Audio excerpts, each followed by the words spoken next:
به نام آن خدای مهربان کنم آغاز این درس و پیام. خداوند انسان را طور آفریده است که خواه و ناخواه از حادثه های اطراف تحت تأثیر قرار می گیرد. اگر حادثه خوش رخ دهد خوشحال می گردد و اگر حادثه ناخوش به وقوع پیوندد غمگین می گردد. گاه خنده بر لبانش چون گل لاله می شکفد و گاه آب دیده بر چشمانش حلقه می زند و چون دانه های باران بر رخسارش سرازیر می شود. انسان در برابر حادثه های روزگار چاره جز دیدن این حالت ها را ندارد. زندگی هم همیشه یکسان نیست و قول شاعر دائما در آسمان مهتاب نیست. پس در برابر این همه تلاطم زندگی، علل خصوص در این روزها که مردم در همه گوشه و کنار عالم و آن هم در ماه مبارک رمضان با دیو ناعیان به نام کرونا دست و پنجه نرم میکنند. مخصوصا مهاجران تاجیک شاید با سخت‌ترین ساعتها روبرو هستند و بیگمان دلتنگی های آنها را فرا میگیرد.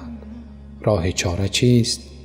چاره این حالتها در زیر این فرموده خالق ما و شما نهفته است که به پیامبر صلی الله علیه و سلم میگوید وقتی از بدزبانی دشمنان دلتنگ گشتی، برای رفع دلتنگی به این عملها چنگ بزن. فسبح بحمد ربك وكن من الساجدين واعبد ربك حتى يأتيك اليقين. پس تسبیح و حمد پروردگارت را بگو و از جمله سجده کنندگان باش و تا دم مرگ عبادت پروردگارت را بجا آر. ذکر و سجده و عبادت کلید در قلب های بسته است. اینچنین بهترین درمان برای بنده امیدواری و دعا از خداوند است، زیرا دعا هم وسیله شفایابی و هم اظهار بندگی و عبادت است. حبیب خدا صلی الله علیه و سلم برای بیماران این دعا را می‌خواندند: اللهم رب الناس اذهب الباس واشفه وانت الشافی لا شفاء الا شفاؤک شفاء لا یغادر سقما.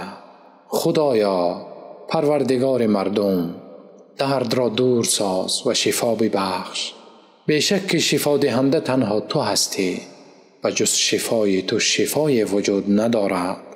شفای ببخش که از درد هیچ اثری را باقی نگذارد.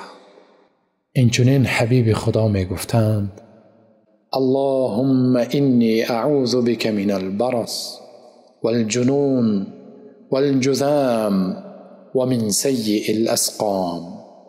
خدایا من به تو از مرض پیسی، دیوانگی، مرض سرایت کننده پوست و از همه گونه بیماری های بد پناه می طلبم.